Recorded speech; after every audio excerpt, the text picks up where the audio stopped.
But all right, Shane, oh, man, I've been putting this one off, but man, just devastating performance here for the SEC. Penn State goes into the Plains, comes away with a 41-12 victory over them Tigers. And it's pretty wild, Shane, how these Auburn beat people and people at SEC Network. Oh, Bryan Harsin, man, he's changed his tune. He's doing well. I know it was a horrific loss here, but one loss, they're like, man, how fast can we get Hugh Freeze down here? How fast can we get this? Can we get Deion Sanders into the SEC? They've already got Bryan Harsin buried there on the Plains. I'm not saying that this is the kind of look that's going to keep him around much longer, but I just think that's kind of funny because really this game came down to turnovers, Shane. Auburn, 4 turnovers in the ball game.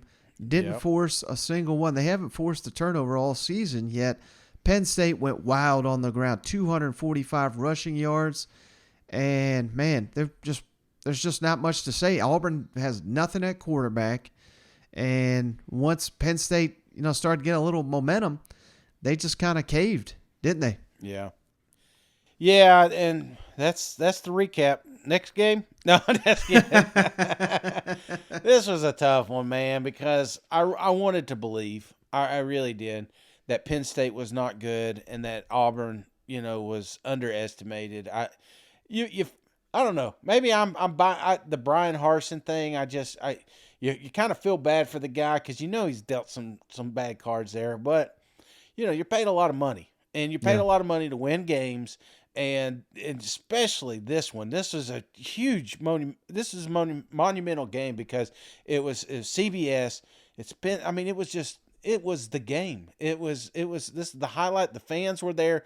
Everybody. It was pumped up. I would say this: the atmosphere was legit. The fans didn't let down. It was a violent place to play, and I think that's what held them in for the first 2 quarters there. And I held hope that they were going to be able to do it. But once the floodgates opened, you realize real quick just how thin this team is. And that's what's really going to hurt them when we hit SEC play.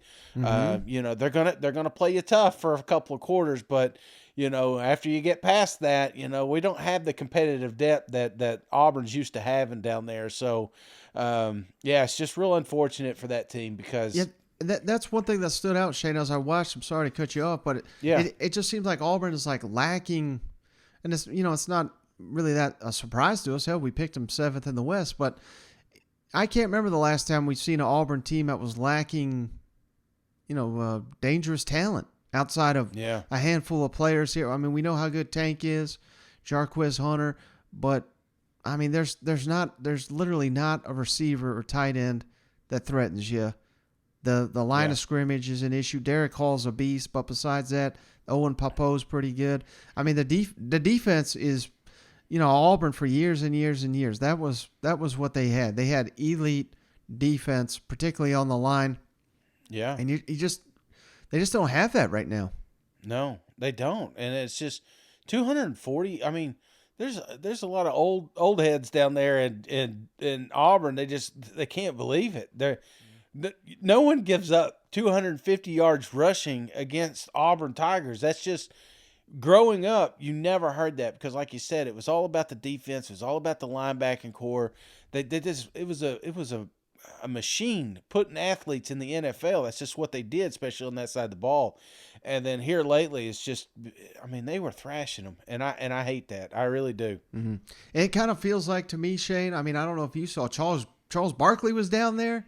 I believe SEC Nation was down there. It was like so much hype into this game and this atmosphere. It's like they were trying to will this team that they knew was, an underdog to Penn State. They were trying to will them to victory because if they could just get this one, that would maybe get the ball rolling here going into SEC play. Instead, it's just a terrible, terrible loss.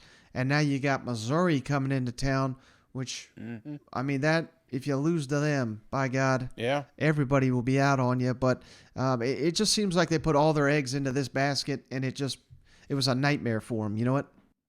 Well, and it doesn't help national media starting to pile on. I think short of Jimbo, if Jimbo was doing his thing, Bryan may be already out. I really think so. But that seat's really hot, man. It's really hot. And in the off season, I don't know if you remember, but I told you, keep an eye after this Missouri game. If they drop Mizzou, don't be surprised if it's the last game Bryan does down there in the Plains. Yeah.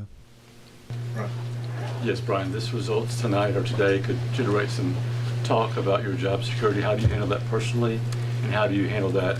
How do you help your team and your coaching staff deal with that? Yeah, well, I mean, number one, I'm always coaching for this football team, all right, and these players, number one. And, I can't control that. I can control, what I do each and every day. What I've always done is coach for this team, these players, these coaches, make sure I'm doing my job, having our team prepared and all that. And, I don't control any of those other things other than what I do and each and every day. So, and that's been no different since I've been a GA to being a head football coach. I've operated the same way and had the same mindset. So we put more expectations on ourselves than anybody else, all right? And that's always been that way. So at the end of the day, I'm disappointed for our football team.